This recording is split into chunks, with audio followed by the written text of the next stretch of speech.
politics as we know it is a very narrow container emotionally and psychologically. It's even a narrow container intellectually. It is filled with old thought forms that don't necessarily even serve anymore. It is filled with all kinds of artificial polarities and dichotomies that don't necessarily describe what's true anymore. And most importantly, there's no love there. It is so filled with anger. It is so filled with dishonor. It is so filled with mean-spiritedness.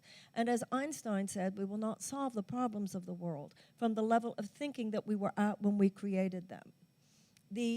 Gandhi also said that actually it was Gandhi who said that the end is inherent in the means.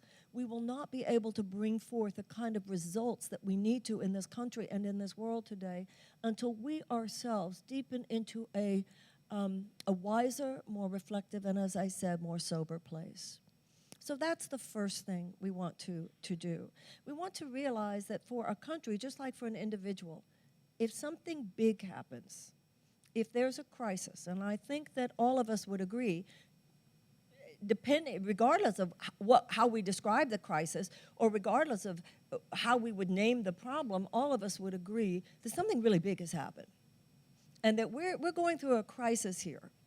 Now, what happens when we as individuals hear bad news, or maybe we don't hear it suddenly, maybe it creeps up upon us, but whatever it is, we all know the feeling of, wait, I have to think about this. You don't just immediately react. You go, whoa, I have to process this. Am I wrong? You have to like find where you live within it. And that's what we have to be regarding the times in which we live.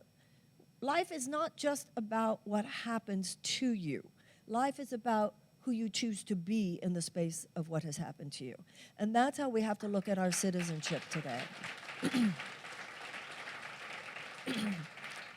Before we jump into, this is what happened, no, I think this is what happened, or this is what we need to do, versus, no, this is what I think we need to do, we all have to drop into a place about who we need to be at this time.